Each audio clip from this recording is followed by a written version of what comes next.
Halo Tribuners, kembali lagi bersama saya Septiana Cahyani dan teman saya Angelinanda dalam podcast Malang Live. Kali ini kita akan membahas tentang mental ibu sehat keluarga bahagia. Dan telah hadir di studio Tribun Jatim Network Dr. Azizah Matinu Karima SPKJ. Beliau ini merupakan dokter spesialis kedokteran jiwa RSU Wajak Husada. Assalamualaikum warahmatullahi wabarakatuh, dokter. Waalaikumsalam warahmatullahi wabarakatuh. Sehat ya dokter ya? Alhamdulillah sehat. Ya mungkin sebelumnya bisa disapa dulu dok, Tribuners yang ada di rumah. Halo Tribuners, jumpa bersama saya Dr. Azizah Matinu Karima, spesialis kedokteran jiwa dari RSU Wajak Husada. Baik, terima kasih Dokter Azizah nama panggilannya ya dok ya. Telah hadir, meluangkan waktunya untuk berbagi informasi kepada Tribuners yang ada di rumah nanti ya dok ya.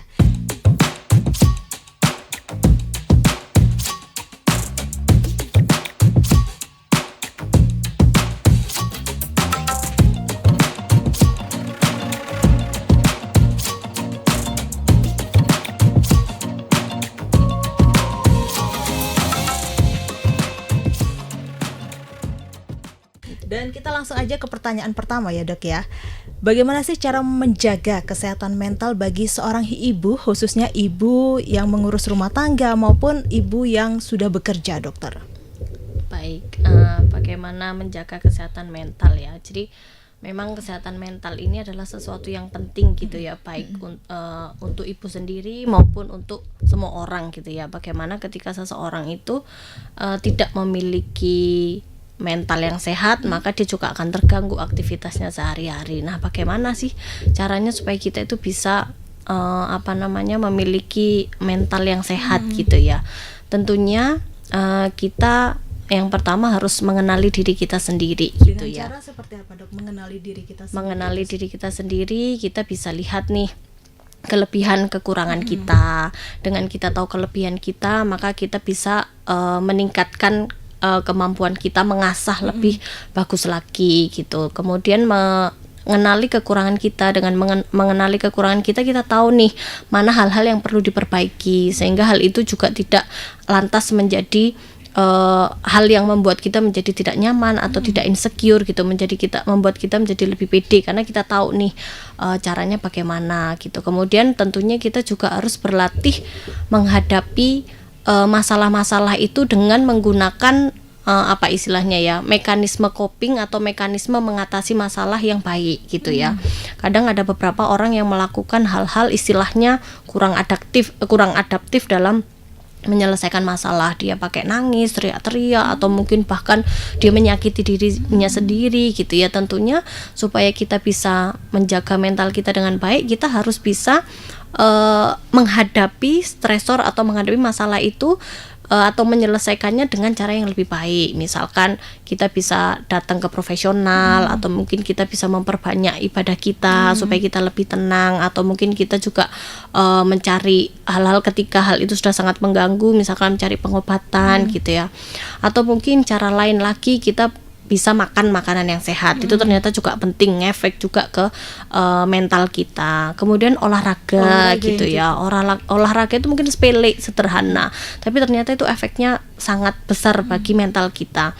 Dengan kita rajin berolahraga gitu ya, maka akan keluarlah hormon-hormon bahagia, hormon-hormon yang bisa membuat kita itu bisa lebih rileks, biar lebih senang, sehingga mental kita juga terjaga. Kemudian ada lagi juga kita mungkin me time sekarang. Jangan lupa kita juga memperhatikan diri kita sendiri dengan memberikan waktu atau memberikan hak tubuh kita gitu ya, dengan istirahat atau mungkin sekedar ngeteh, ngopi, menghilangkan penat gitu ya, supaya kita juga bisa merecharge kembali mental kita. Kemudian juga mungkin bisa jadi dengan curhat, mungkin sepele gitu ya, curhat terhadap orang yang kita percaya, yang bisa kita percaya.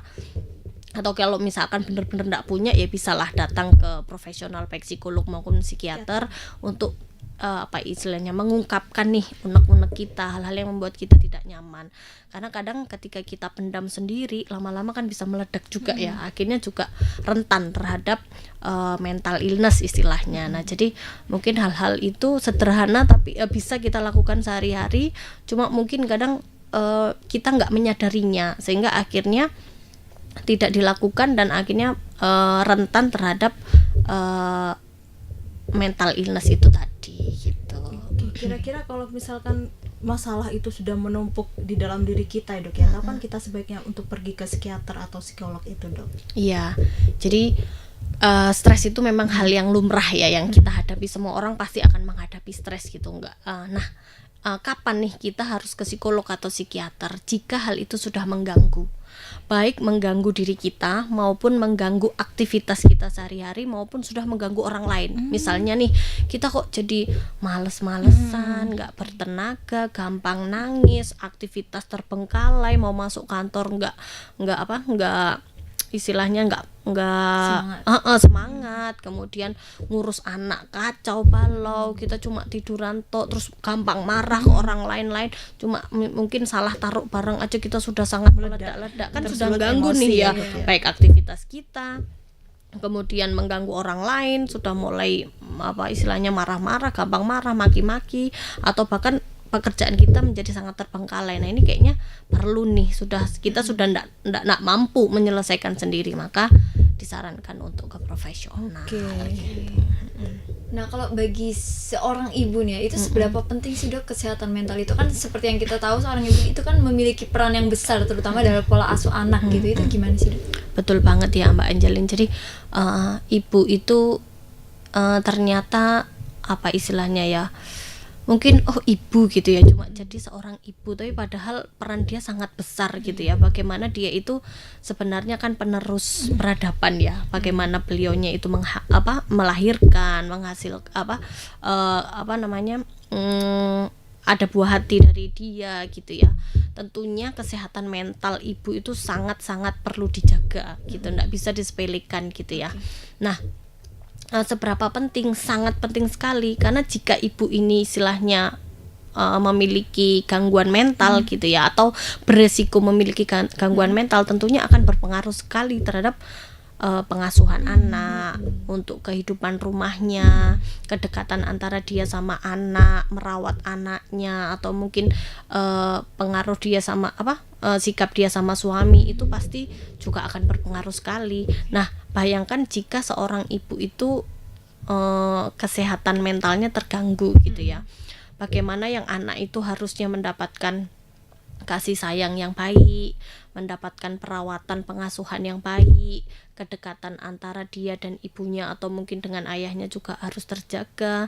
Dia harus terlantar gitu ya, dia harus bentak-bentak, dia harus dicaci maki, bahkan karena mungkin ibu ini sudah terlalu capek atau istilahnya burnout banget menghadapi masalah dirinya, sehingga anak jadi pelampiasan. Nah itu kan pasti akan ngefek banget anaknya, entah nanti malah jadi tipikal orang yang moodnya naik turun, mood swing istilahnya, atau mungkin dia juga jadi tipikal orang temperamen, atau bahkan ke depan dia malah jadi orang yang istilahnya antisosial, yang melanggar aturan karena sering lihat kekerasan yang dia dilakukan ibunya atau orang tuanya ke dia sering mungkin entah istilahnya kekerasan baik verbal maupun kadang enggak sengaja nabok atau cubit. Nah dia akan praktekkan, nah kan jadi istilahnya bisa jadi ke depan anak ini juga rentan untuk mengalami hal-hal baik istilahnya gangguan kepribadian maupun gangguan mental lainnya. Ya, apalagi kalau misalkan orang tua pasutri ya dok ya, pasangan suami istri itu bertengkar di depan anaknya, itu kan juga gak boleh ya dok ya, akan berpengaruh kepada kesehatan mental anak itu sendiri. Iya,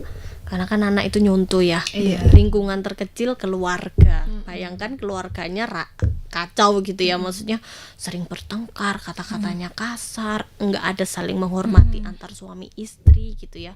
Kemudian juga di rumah itu adanya cekcok terus-terusan. Padahal kedamaian, ketenangan itu kan kita butuh ya, untuk bisa misalkan sekolah dengan baik, kita juga harus butuh kondisi yang tenang. Untuk belajar kita harus butuh kondisi yang santai. Bayangkan terus menerus itu kita dalam kondisi stres gitu ya, udah pulang capek, di rumah dimaki-maki, di rumah bertengkar hebat. Nah pastinya akan sangat rentan untuk terjadi gangguan mental pada anak ya. Nah kira-kira faktor-faktor yang mempengaruhi kesehatan mental bagi seorang ibu itu apa kira-kira dok? Baik, untuk kesehatan mental itu ini hampir semua ya, nggak hanya ibu aja gitu. Jadi pada orang itu yang menjadi faktor kesehatan mental itu ada macam-macam. Jadi ada faktor biologi, ada faktor psikologis itu sendiri, juga faktor lingkungan sosial. Misalkan faktor biologi, dia itu memang secara genetik ada nih, ibu ini punya keturunan, misalkan keluarga ada yang sakit atau punya riwayat gangguan mental, atau mungkin baik ringan maupun berat gitu ya, itu juga bisa beresiko. Kemudian dari segi memang misalkan dia pernah mengalami trauma atau apa, dulu sering kejang atau apa, itu juga bisa berpengaruh pada kondisi otaknya atau neurokimia dalam otaknya, itu dari segi biologi. Kemudian dari segi psikologis itu salah satunya juga bagaimana itu tadi kepribadian seseorang. Ada seseorang itu yang tough, yang apa istilahnya, kuat. Ketika menghadapi masalah, ada yang rentan, gampang nangisan, istilahnya gampang lemah, dikit-dikit dipikir gitu ya. Nah itu juga ngefek banget terhadap resiko gangguan jiwa yang dia alami gitu Pola ya. pikirnya gitu. Pola berpikirnya, pola menghadapi masalah tadi salah satunya mekanisme copingnya, ciri kepribadiannya. Kan kalau kita seringnya mendengar ada introvert, ada ekstrovert gitu ya. Tapi kalau misalkan dari segi psikiatri itu bahasanya ada orang yang narsistik, ada orang yang borderline, ada orang yang histrionik, yang cemas menghindar, yang dependen, macam-macam. Nah, itu juga akan berpengaruh. Kira-kira orang ini nanti akan berisiko enggak ya terkena gangguan mental gitu. Kemudian juga faktor lain yaitu lingkungan sosial tadi, baik dari lingkungan keluarga, tadi pola asuhnya seperti apa, atau bahkan lingkungan sosialnya, misalkan lingkungan sekolah atau masyarakatnya itu tipikal orang-orang yang suka bully, suka merendahkan, suka mencaci maki, kan akan berbeda dengan lingkungan yang tenang, mereka saling sayang, tolong menolong, betul. Itu pasti juga akan menjadi faktor penting, ini berisiko ndak ya terkena gangguan mental seperti itu. Berarti lingkungan-lingkungan yang suka membuli itu juga berpengaruh ya dok ya terhadap kesehatan mental seseorang. Iya. Nah, ngomongin lingkungan nih dok, kan belakangan ini banyak tuh kasus KDRT, perselingkuhan, bahkan kasus yang baru-baru ini terjadi tuh seorang polwan yang tega membakar suaminya itu. Itu termasuk gejala atau bahkan gangguan mental itu sendiri, itu gimana sih dok penjelasan? Jadi kadang ya kita belum bisa ya maksudnya mendiagnosis atau menilai dia dia sakit gangguan jiwa atau apa, kan perlu pemeriksaan yang lebih lanjut gitu ya.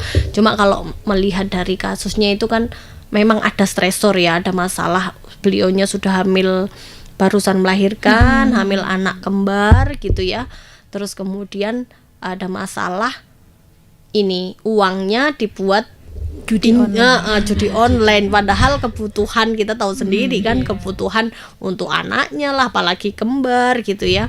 Kemudian untuk kebutuhan rumah tangga lainnya, belum lagi kesiapan habis melahirkan kan. Biasanya orang habis melahirkan itu hormonnya masih penyesuaian, masih naik turun, dia jadi ibu muda itu juga masih menyesuaikan gimana nanti anaknya yang nangis, harus ngomong dua, atau mungkin dia kalau nggak mampu harus butuh rewang untuk membantu atau gimana, itu kan butuh penyesuaian juga.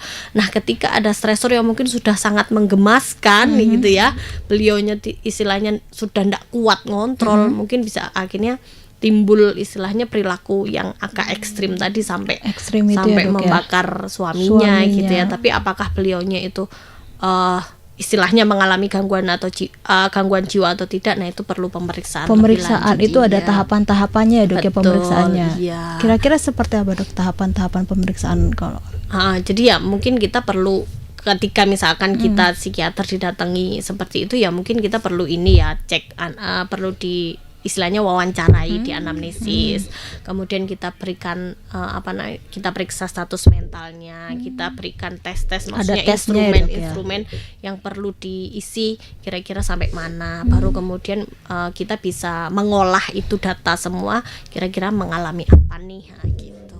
Oke, berarti nggak boleh apa ya istilahnya Dijudge, mencap orang itu betul. punya kesehatan mental, berarti harus Betul. ada tes-tesan terlebih Betul, dahulu nggak ya, gampang Dok, ya, karena kan kalau gampang nanti itu ini iya, dikit-dikit, bisa ini kacau ini. kesehatan iya, gangguan Betul. mental ini gitu. Betul. Nah, kalau misalkan dalam menjaga kesehatan mental bagi seorang ibu ya, Dok ya, seberapa penting sih peran suami itu sendiri? Iya, jadi itu tadi yang nggak namanya juga pasangan suami istri ya, nggak bisa gitu yang namanya beban itu ya udah di istriku semua, meskipun dia hanya ibu rumah tangga Iya. gitu ya, Iya. nggak bisa gitu, karena ya istilahnya anak itu hasil kerjasama bersama Iya. gitu ya. Jadi tolong merawatnya juga hasil Harus kerjasama sama-sama ya, bersama Dok, ya. gitu. Jadi harus ada kesadaran juga dari sang suami untuk ikut membantu, karena sangat ngefek banget. Bayangkan ketika kita habis melahirkan gitu ya, suami kita selalu ada untuk kita gitu, mendampingi kita. Misalkan susu kita udah capek nih, terus oke, kamu bantu buat susu gitu ya, atau mungkin istriku capek, dia pijitin lah, atau dia bantu jemur atau apapun, hal sepele itu. Tapi ketika suami itu melakukannya gitu, itu istri sudah sangat senang banget gitu loh. Jadi daripada nge-game terus gitu Iya, ya, bayangkan kan kita udah capek, udah lari-lari, ternyata suaminya nge-game gitu kan. Iya. Nah, itu pasti sangat ngefek lagi, apalagi suami yang maksudnya sadar dengan misalkan oke lah aku sehari bantu merawat anak, kamu misalkan skincare dulu atau kamu pijit dulu itu kan ngefek juga gitu. Atau mungkin bantu mijitin supaya dia lebih rileks sehingga ASI-nya bisa keluar banyak, kan ngefek banget. Orang stres sama produksi ASI itu juga berpengaruh. Ketika istrinya stres bisa jadi ASI-nya macet tanpa kenapa gitu, padahal sudah makan banyak, sudah minum vitamin ASI, sudah makan daun katu, kok sih macet. Ternyata dia stres ternyata. Nah, bisa jadi. Nah, makanya suami, wahai para suami gitu ya, tolong gitu. Jadi perhatikan istrimu, perhatikan anakmu, bahwa mereka itu butuh bantuanmu. Bukan hanya maksudnya ya sudah aku cari nafkah selesai, enggak. Tapi kadang ya perhatian hal-hal kecil tadi, cuma bantu buatin susu atau ganti pempes atau sekedar jemur pakaian atau sekedar mijitin gitu, itu ngefek banget gitu. ya, Dok, ya. Jadi ya mohon perhatiannya para suami gitu ya. Menikah itu tidak hanya sekedar menikah, tidak gitu, tapi ya itu perjuangan kita berdua untuk menghasilkan peradaban generasi-generasi yang Selanjutnya berkualitas seperti itu. Jawabnya gitu ya, Betul. Iya. Nah, kadang kan kalau misalnya di dalam pernikahan itu kan ada saat-saat istri itu butuh untuk didengarkan gitu loh, cerita-ceritanya, entah keluh-keluhannya kayak gitu kan. Tapi kalau misalnya dapat suami yang cuek dan apalagi mengedepankan budaya patriarki gitu, yang kayak kamu di dapur aja, aku yang kerja kayak gitu kan, itu bisa nggak sih, Dok, memicu timbulnya gangguan mental gitu loh, terutama bagi seorang ibu ya, Dok? Betul. Jadi gini, sebelum kita ke budaya patriarki gitu ya, mungkin tetap istilahnya memilih pasangan itu juga penting ya. Jadi sebelum kita menikah gitu tetaplah memilih, kita tetap pilih gitu ya. Terus mencari yang kiranya baik gitu ya, yang kiranya juga cocok dengan kita gitu. Enggak istilahnya nggak random aja, ya udah nanti kalau udah nikah mungkin dia bisa berubah. Nanti kalau misalkan sudah nikah mungkin dia akan lebih dewasa. Kalau sudah nikah kan masih mungkin. Jadi ya belajarnya mulai dari sebelum nikah gitu. Jangan gambling. Oke, nanti kalau sudah nikah dia akan jadi perhatian sama aku, dia akan jadi lebih dewasa, dia akan jadi lebih nggak ngegiman gitu.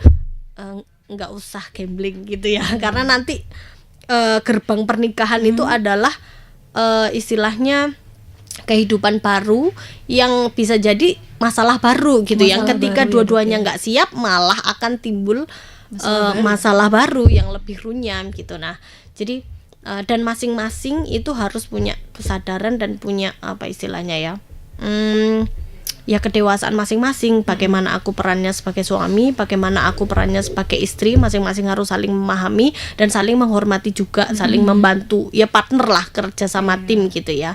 Nah, terkait budaya patriarki yang istilahnya kadang laki-laki itu istilahnya agak diistimewakan gitu ya.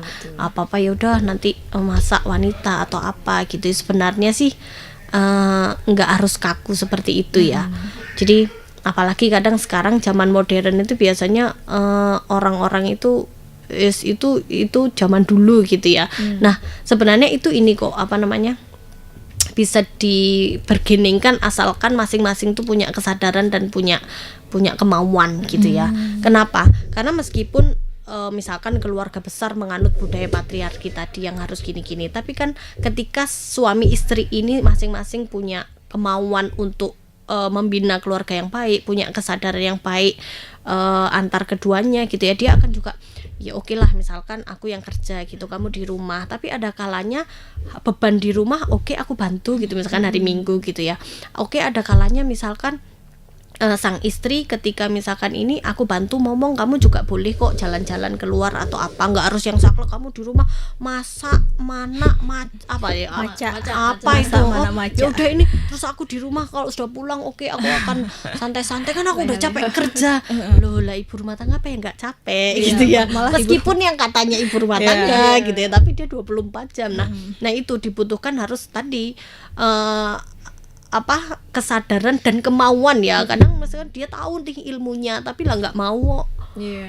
Berarti mempelajari ilmu parenting sebelum Betul, menikah itu penting penting ya dok banget ya. Dan itu mau untuk mempraktekkan ya. Kadang kan oke tahu ilmunya, sudah ikut pelatihan atau mungkin ikut apa istilahnya kuliah parenting, tapi setelah melakukannya aduh aku malas kayaknya enak habis kerja aku kan capek gini loh. Lah istrimu juga seharian yang tadi neta atau yang tadi ini itu kan juga capek. Nah kalau ada saling meskipun istilahnya lelaki itu tetap harus kita hormati ya, bagaimanapun laki-laki itu juga pemimpin kita, tapi nggak lantas juga otoriter, nggak lantas juga istrinya membangkang juga, enggak. Karena tetap kita juga harus menghormati sang suami gitu ya, maksudnya beliau sebagai pemimpin keluarga, tapi suami juga dengan kesadaran sendiri, beliau itu adalah partnerku yang harus aku rangkul, enggak terus aku kuinjak di bawah, enggak juga dia semena-mena dia misalkan boleh kerja atau apa terus dia jadi mentang-mentang gajinya tinggi terus dia juga semena-mena, enggak gitu juga. Jadi nah itu posisi diri, paham posisi diri itu juga sangat penting gitu. Malah bekerja sebagai ibu rumah tangga tuh lebih banyak kerjaannya, lebih capek. Dan dari hitungannya ya. Kadang kalau wanita bekerja tiap bulan masih dapat gaji nih, kadang ada yang ngadem-dem. Nah kalau ibu rumah tangga kan tidak terlihat. Nah itu suami tuh wajib menggaji. Makanya suami dan istri itu harus ada kerjasama yang baik ya dok ya, antar kedua belah pihak. Dan juga kalau ingin mencari jodoh itu harus dilihat bebet dan bobotnya ya dok ya. Iya, nggak usah nekat-nekatan lah gitu, maksudnya. Oke. Dan kalau misalkan seorang ibu ya dok ya yang memiliki kesehatan mental yang baik ini, apakah dapat berpengaruh terhadap tumbuh kembang masa anaknya itu dok? Betul. Jadi akan sangat berpengaruh ya ketika ibu itu sehat jiwa dibandingkan ibu yang bermasalah gitu. Karena ketika ibu itu sehat jiwa, dia pasti akan berusaha untuk merawat anaknya sebaik mungkin. Misalkan dari sebelum hamil dia sudah menyiapkan mentalnya, oke, aku akan hamil, maka aku harus menyiapkan gizinya dulu, makannya dulu, olahraganya dulu, terus kesiapanku nanti punya anak gitu ya. Terus ketika hamil dia akan sering ANC itu periksa ke dokter, dia akan kasih vitamin, dia akan olahraga, dia akan misalkan setel musik-musik atau misalkan kalau yang muslim itu nyetel tilawah gitu, terus dia akan menyiapkan perlengkapan untuk kelahirannya gitu ya. Ketika sudah melahirkan dia juga akan aku akan berusaha menyusui dengan baik, aku akan menyiapkan apa nanti perkembangannya ini harus diapakan itu untuk ibu yang sehat jiwanya, sehat mentalnya. Nah bayangkan ketika ibu itu mengalami gangguan, misalkan anggap aja depresi gitu ya, ketika dia sudah sangat banyak masalah, entah itu mungkin faktor ekonomi atau perhatian suami nggak ada, belum mungkin tekanan keluarga atau apapun lah gitu ya, atau mungkin kehamilan yang dia belum siap gitu ternyata gitu ya, dia akan malas-malesan, nggak peduli kesehatan dirinya ataupun kesehatan janinnya, makan juga enggak nafsu, kok minum vitamin, makan istilahnya yang bergizi aja enggak kepikiran, dia cuma tiduran toh, dia males untuk pergi ke dokter memeriksakan janinnya, belum nanti dia sering uring-uringan gitu ya, belum kok mau mempersiapkan kondisi kamar yang cantik, kondisi nanti anakku ku ajari apa ketika sesuai umurnya, terus nanti akan istilahnya aku didik seperti apa, nggak kepikiran itu semua kalau ibunya mengalami gangguan jiwa. Istilahnya untuk menyehatkan dirinya aja dia masih kesulitan. Bagaimana dia harus ngurusi anaknya, bagaimana dia harus ngurusi suaminya, pasti akan sangat berpengaruh gitu. Jadi pentingnya sehat jiwa bagi ibu gitu ya, itu akan sangat berpengaruh terhadap generasi selanjutnya. Kalau gitu. faktor ekonomi itu juga berpengaruh gak sih dok? Sangat ke kesehatan mental wanita. Betul. Ya sangat berpengaruh ya gitu kan, maksudnya memang itu bukan segalanya, istilahnya kan uang itu bukan segalanya, tapi kadang kan kita perlu beli apa, menyiapkan apa dengan ekonomi gitu ya. Jadi kita bayangkan misalkan seseorang itu sudah settle, ya contohnya misalkan ibu-ibu yang punya keuangan yang sudah stabil, sudah settle, dia misalkan mau beli susu, mau beli vitamin, mau beli buku pelajaran atau apa untuk anak, dia bisa aja dengan gampang gitu. Tapi ketika ibu itu kerepotan, suaminya juga masih cari istilahnya serabutan yang belum jelas, kok mau beli susu buat dirinya gitu, buat makan sehari-hari aja, dia mungkin masih harus bersusah payah untuk nyiapkan beli bajunya, biaya persalinan nanti. Nah itu kan pasti stresor tersendiri jika nggak ada, tabungan nggak ada, buat makanan aja udah habis. Nah gimana belum nanti itu kehamilan keberapa gitu juga. Belum lagi nanti misalkan kebutuhan apa yang nggak, misalkan yang insidental yang nggak terprediksi, misalkan dilalahnya suami sakit nggak bisa kerja atau apa, padahal suami baru dapat gaji ketika dia kerja gitu. Pasti akan jadi stresor tersendiri gitu. Jadi ya berpengaruh, faktor ekonomi bisa berpengaruh gitu. Oke. Nah kalau seorang ibu yang tadinya punya gangguan mental itu bisa diturunkan nggak sih dok ke anaknya gitu dari faktor genetik, itu bisa nggak sih dok?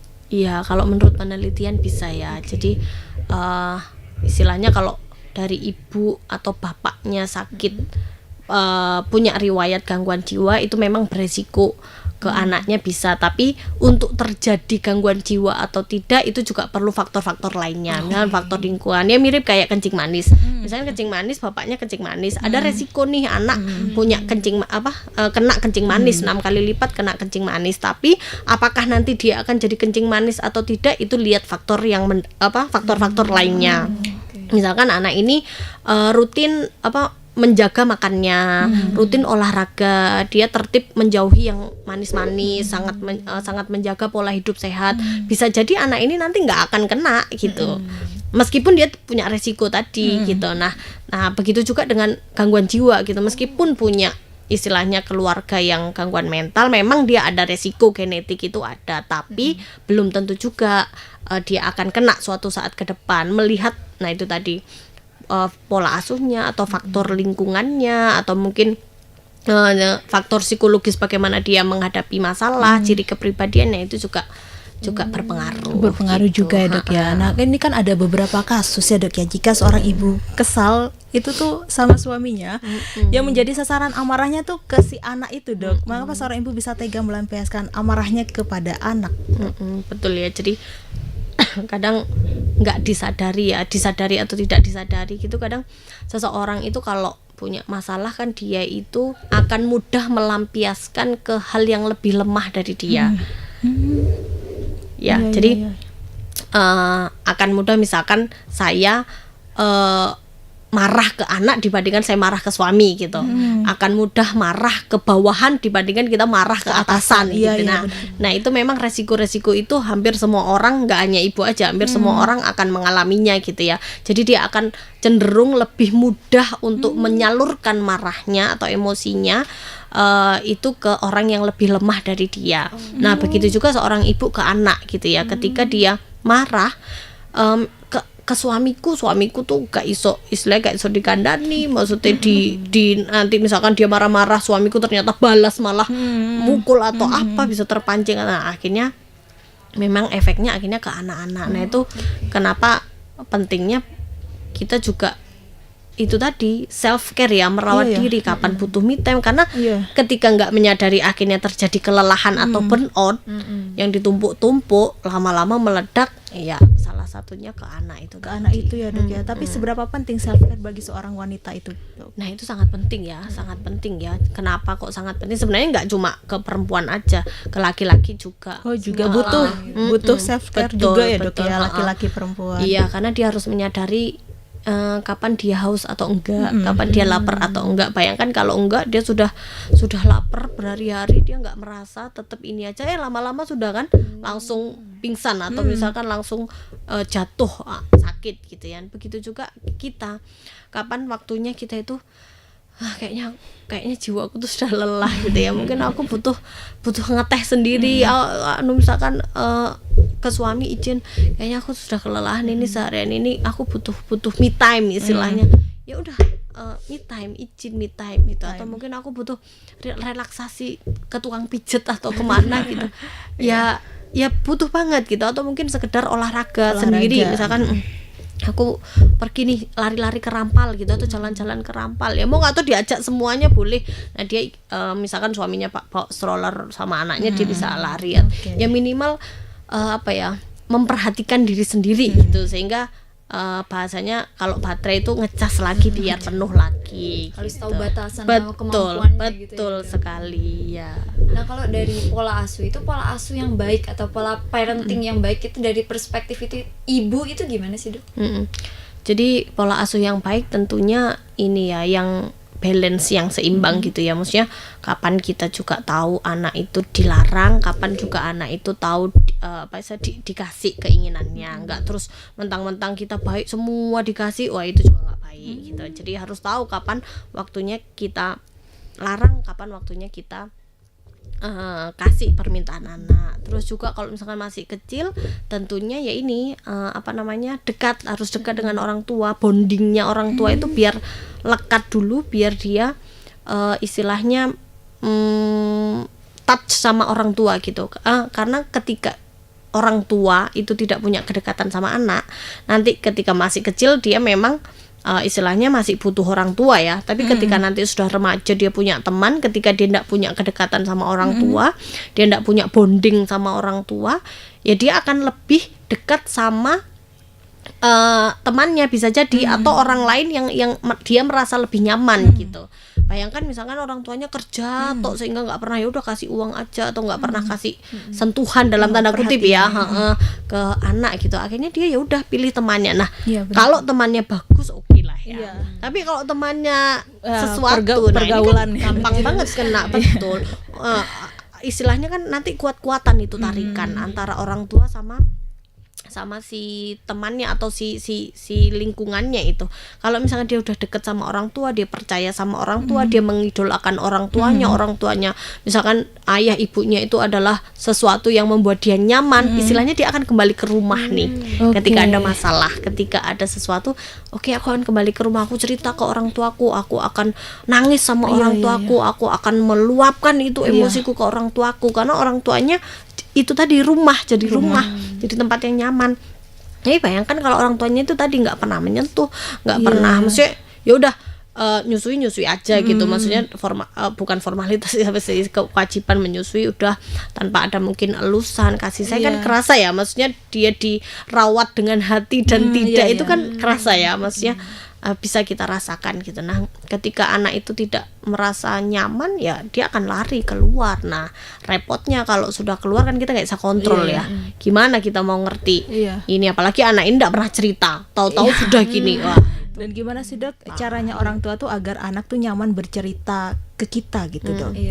Seperti apa kira-kira? Nah itu tadi salah satunya adalah kita menjadi pendengar yang baik. Pendengar yang baik itu tadi. Dengerin dulu aja tanpa ada judgement dulu, tanpa ada kadang potong bicaraan, kamu itu sudah gini harusnya gini. Udah dengerin aja dulu, dengerin aja, karena kadang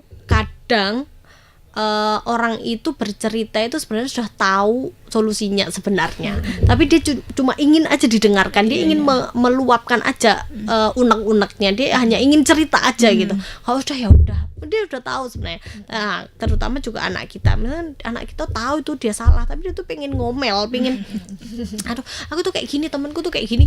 Ya udah dengarkan aja yang baik. Nah, terus kita bisa jadi kan ada ya batasan, maksudnya usia kapan kita harus maksudnya tegas sama anak, kapan kita juga harus, kalau anak sudah agak dewasa ya kita bisa jadi temannya supaya dia tuh nyaman, nggak terus jadi otoriter, terus jadi orang tua yang kamu tuh masih kecil, kan ada ya, kamu tuh masih kecil dengerin orang tua, kamu tuh orang tua tuh sudah makan asam garam jadi udah ngerti gini, nggak gitu juga gitu. Jadi bahasanya itu ada saatnya kita itu jadi otoriter, ada saatnya kita itu membebaskan gitu, enggak terus otoriter terus enggak, tapi juga enggak melepas bebas terus enggak gitu. Jadi ya tarik ulur, layang-layang lah, tarik ulur, ada waktunya kita kasih, ada waktunya kita batasi. Nah seperti apa gitu, jadi biar dia itu juga di sisi lain punya nilai value, oh ini yang harus dia disiplin, harus dia terapkan. Ada juga oh boleh nih yang kayak gini boleh gitu. Nah kalau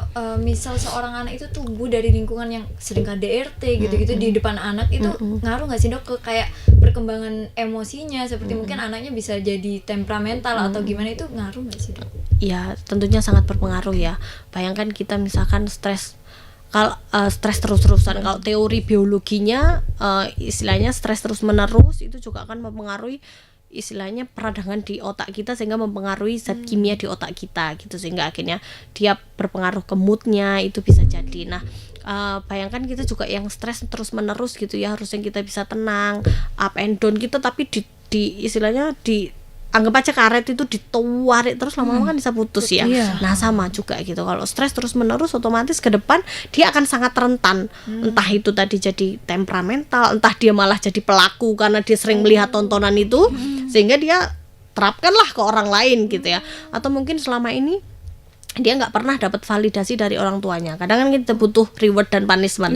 Ada saatnya kita kasih reward, ada saatnya kita punishment. Tapi kalau sering direndahkan terus gitu ya, tanpa ada apresiasi atau tanpa ada reward dari orang tuanya, suatu saat dia akan cari itu pengakuan ke orang lain dengan cara apa? Nah, ketika jadi misalkan dia jadi ketua geng atau dia membuli orang, kan dia dapat kenikmatan tuh, dapat kepuasan.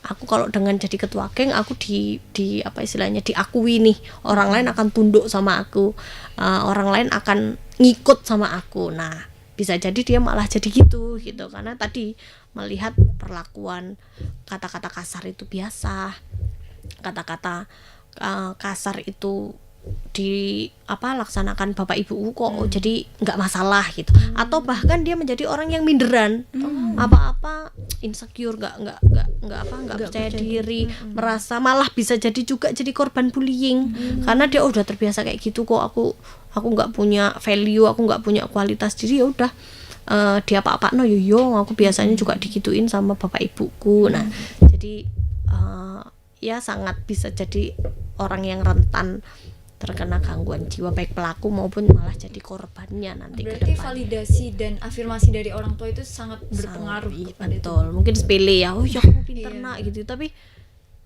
ternyata penting bisa gitu percaya ya. diri gitu betul. Oke, dan kalau misalkan kita balik lagi membahas tentang ibu yang melahirkan ya dok ya, biasanya kalau misalkan wanita yang baru saja melahirkan itu terkena sindrom baby blues, bener gak sih dok? Betul. Nah ada keterkaitan gak sih dok antara sindrom baby blues dengan kesehatan mental bagi wanita itu sendiri?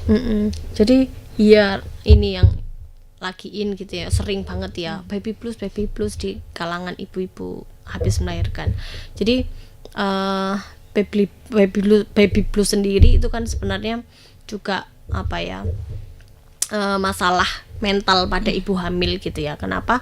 Karena baby blues sendiri membuat ibu itu menjadi sangat terganggu, sering nangis, sering sensitif, sering marah gitu, nggak mau merawat anaknya gitu ya, apa dikit-dikit salah gitu ya, istilahnya tidak bahkan untuk perawatan dirinya saja dia juga malas-malesan gitu ya. Nah itu tentunya sangat mengganggu. Nah ketika itu dibiarkan, sebenarnya dia bisa membaik sendiri ketika support keluarga bagus. bagus, misalkan suaminya ikut turun tangan, keluarga besarnya juga istilahnya menyayanginya, support apa, nggak bisa apa dibantu apa, terus kemudian suaminya juga selalu kasih perhatian, atau mungkin ya minimal hal kecil, nggak banyak omong, tiba-tiba dibeliin ini loh apa namanya bedak buat kamu, atau ini dibeliin apa kayak straight mat itu ini loh, itu kan mungkin sepele gitu ya, tapi ternyata wah suamiku meskipun nggak banyak omong tapi ternyata actionnya ada perhatian gitu ya, atau mungkin dibeliin apa gitu, ini ada es krim nih atau apalah gitu ya, sepele. Tapi ketika hal itu dibiarkan, suami juga nggak peduli, istrinya akhir-akhir ini marah, biasa mungkin dia habis baru punya anak atau apa gitu-gitu. Nah ini bisa menjadi gangguan jiwa yang lebih berat gitu ya, mungkin bisa depresi atau bahkan psikotik postpartum. Psikotik postpartum itu istilahnya sampai mengalami gangguan penilaian realita. Jadi yang ada kasus misalkan dia sampai bunuh anaknya, anak saya itu harus saya selamatkan dok. Kenapa? Karena kalau misalkan tidak diselamatkan, dia nanti akan terpengaruh oleh kekejaman dunia. Jadi akhirnya digorok anaknya untuk menyelamatkan itulah. Itu kan ngeri, sudah terjadi gangguan menilai realita. Atau mungkin ada bisikan-bisikan dok yang bisikan bilang, gaib itu. anakmu tuh harus kamu selamatkan, atau anakmu biarkan dia latihan berenang gitu ya, meskipun misalkan 6 bulan disuruh berenang sendiri gitu, udah dibiarin, nanti anakmu bisa bisikan, padahal bisikan-bisikan yang salah gitu. Atau mungkin apapun yang membuat dia misalkan ketakutan sendiri sehingga anaknya harus diapakan gitu. Nah itu kan istilahnya sudah berat ketika hal yang kecil-kecil sepele-sepele tadi tidak segera ditangani gitu ya. Jadi penting sekali keluarga tadi, support system baik dari suami maupun keluarga besar untuk memperhatikan nih, kira-kira ibu hamil itu tetap orang yang sangat rentan ya tadi, karena terkait hal baru, dia jadi ibu baru, dia hormonalnya masih belum stabil, itu tuh harus dapat perhatian yang lebih, nggak ya udah hamil biasa aja gitu ya. Mungkin ketahanan orang dulu sama sekarang beda gitu ya. Jadi ya perlunya support system dari sekitar. Ya dok, apalagi kalau orang habis melahirkan tuh bentuk badannya juga berubah ya dok ya, banyak stretch mark. Jadi kalau orang yang nggak siap gitu ya, apalagi misalkan dia sebelumnya nggak baca-baca, kalau orang hamil itu jadi gendut lah, jadi tadi ada garis-garis lah atau apa kok jadi hitam misalkan, ada kan yang dia kok kayaknya tak hitam ya dibandingkan. Nah ini kalau misalkan nggak ada istilahnya tidak ada pengetahuan tentang itu, terus dia juga nggak siap, kan bisa jadi stresor tersendiri. Waduh badanku kayak gini, wah ini gara-gara anakku, ini gara-gara kamu. Nah nanti efeknya ke bayi lagi gitu. Iya. Nah tapi ketika dia sudah siap, dia tadi sering baca atau mungkin sering lihat edukasi entah lewat YouTube, media sosial atau apa, ternyata ini udah biasa. Nah itu kan beda penerimaannya dibandingkan orang yang mengalami gangguan jiwa atau dengan yang sehat mental tadi. Kalau ciri-ciri dari seorang ibu yang baby blues gitu dok, yang terlihat dari fisik maupun tingkah laku, biar orang-orang di sekitar itu bisa aware dan bisa kayak membantu mengatasi itu gimana sih dok? Terus dan juga cara mengatasinya untuk ibu baby blues tadi ya. Jadi itu tadi ada perubahan setelah melahirkan tuh, biasanya baby blues tuh muncul kurang lebih 3-4 hari, ada yang 5-6 hari muncul setelah melahirkan gitu ya. Jadi kemudian dia mengalami perubahan kok, ya itu tadi sering uring-uringan, hal sedikit kok kayaknya jadi hal besar, sering marah, sering nangis tanpa sebab gitu ya. Kemudian dia juga males-malesan ngurus anak, atau bahkan enggak mau ngurus anak, digeledak dibiarkan di telantar. Terus kok kayaknya istriku kok jadi gampang tiduran atau mungkin ya ada perubahan perilaku dari biasanya kok sering murung, makan nafsu makan nggak enak. Nah itu bisa jadi, tapi yang sering biasanya orang agak aware itu sering marah. Sering marah itu ya dok, sering marah, sering nangis kok tanpa sebab dia nangis, terus dia sering marah, maksudnya sangat berlebihan gitu. Hal sedikit kok jadi ini, sensitif gitu. Betul, jadi sensitif. Nah itu ini kayaknya ada sesuatu nih. Nah kalau misalkan suami tahu nih dok, istri terkena ciri-ciri sindrom baby blues ya dok, ya tadi sering marah, mudah sedih dan lain-lain itu ya dok ya. Pertolongan pertamanya itu seperti apa dok yang harus dilakukan suami? Nah tentunya suami juga ketika menyadari itu, dia juga harus menyadari kira-kira apa nih butuh apa, maksudnya bisa kasih apa ke apa istrinya, dalam arti perhatiannya ditingkatkan, support sistemnya ditingkatkan. Baru kok misalkan ini kok kayaknya terus berlarut-larut ndak baik-baik, ya itu baru butuh pertolongan profesional. Tapi selama itu tadi memperbaiki support system, terus suami juga bantu, suami kasih perhatian, suami ikut bantu merawat anak, ketika itu sudah membaik, sudah mereda, ya sudah, biasanya sudah membaik kalau baby blues. Tapi kalau misalkan ternyata kena misalkan depresi postpartum atau psikotik postpartum, mau nggak mau karena itu lebih berat, harus dibawa ke Tapi profesional. kalau baby blues itu jangka waktunya berapa lama, Dok?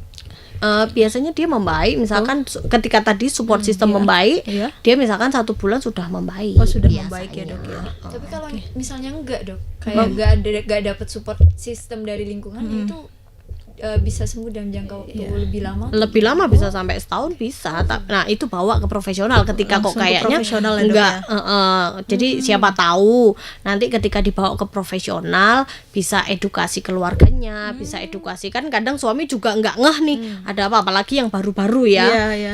Kenapa ya bojoku kok jadi gini-gini ya? Mungkin dengan edukasi dari profesional, suami akhirnya istilah ternyata kayak gini gitu, atau mungkin nanti misalkan butuh bantuan obat-obatan atau seperti apa, kalau memberat atau berlangsung lama, nah itu bisa jadi nanti juga lebih baik gitu. Jadi ya harus ada itu tadi kepedulian dari lingkungan sekitar ya, kayaknya ada sesuatu apa enggak gitu. Itu baiknya tetap dekat dengan bayinya atau mungkin dikasih space, dikasih jarak ibu dan bayinya itu, ya mungkin tidak terjadi hal-hal yang tidak diinginkan. Kalau untuk harus dekat apa enggak tetap dilihat ya. Dalam arti gini, kira-kira perilaku istriku ini membahayakan enggak gitu. Karena takutnya ketika lengah anaknya dicekek gitu kan, ngeri juga. Tapi bisa jadi dengan dengan ketika dia baby blues, dia sering menyusui anaknya, mengelus anaknya, dia menjadi relax juga. Itu juga bisa jadi. Nah ini sang suami perlu lihat juga nih kondisinya, ketika kok kayaknya nggak bisa ini, dia kalau misalkan ini dikit-dikit marah, anaknya nangis aja dia histeris, ya jangan didekatkan, nanti takutnya anaknya diapa-apain gitu ya. Tapi pengawasan betul. Jadi misalkan ketika istrinya misalkan mengalami tanda-tanda tadi tapi masih bisa melakukan aktivitas gitu ya, maksudnya masih mau lah meskipun ogah-ogahan ngurus anak tapi dia masih mau.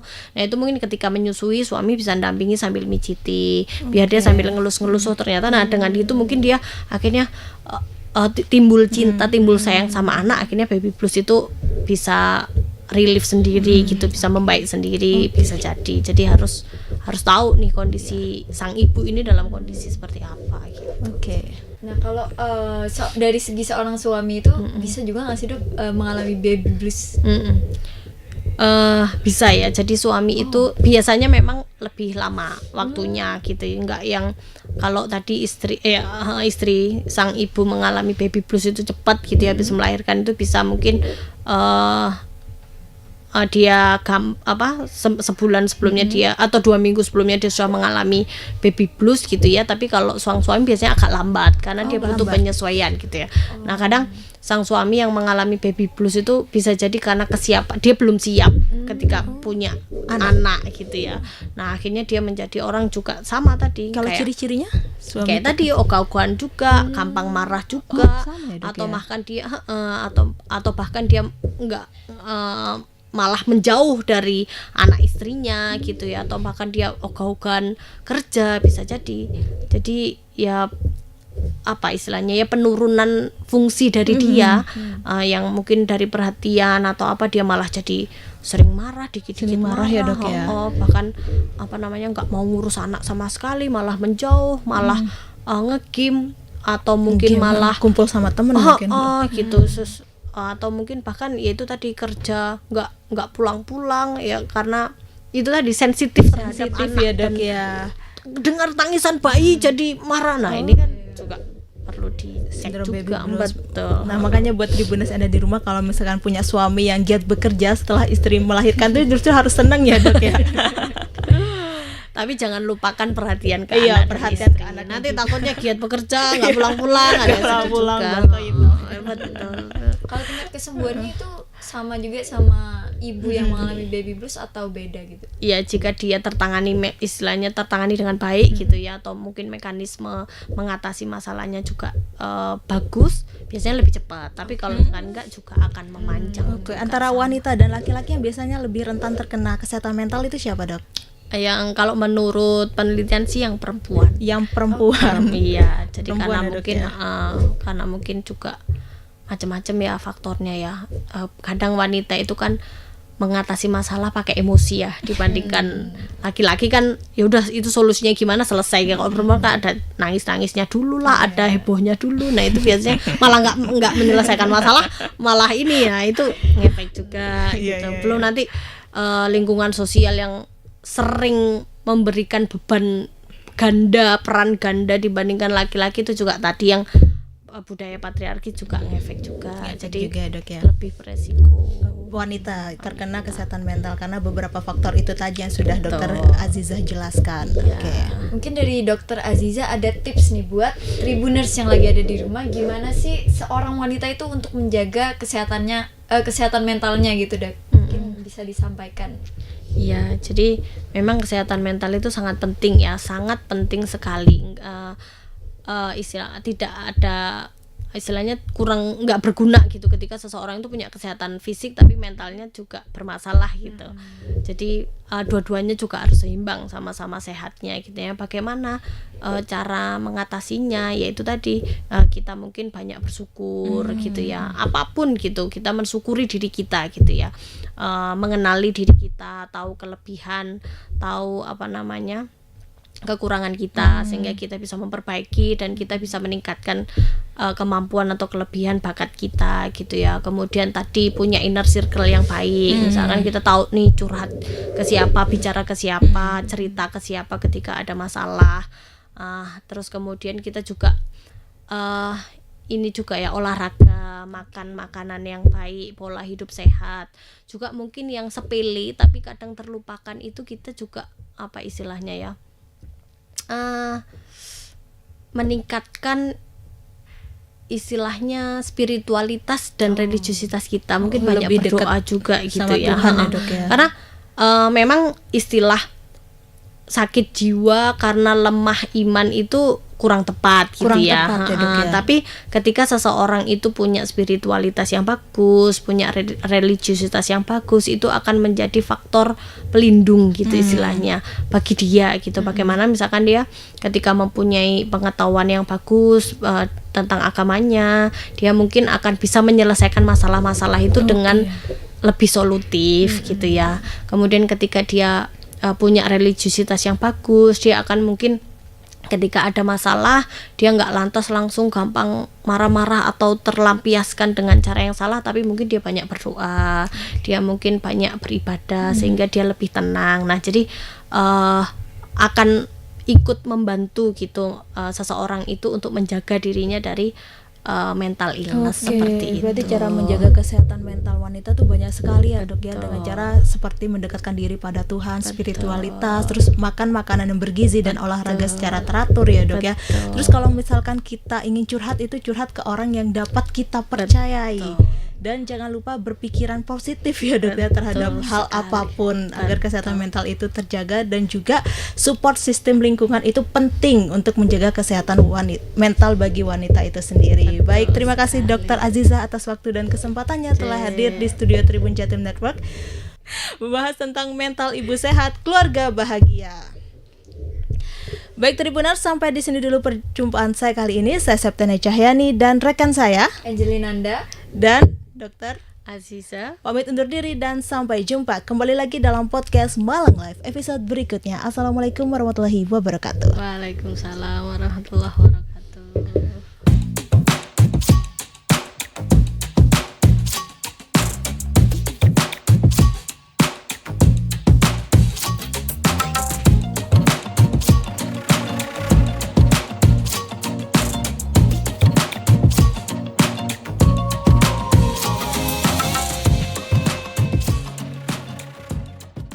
Download Tribun X sekarang, menghadirkan lokal menjadi Indonesia.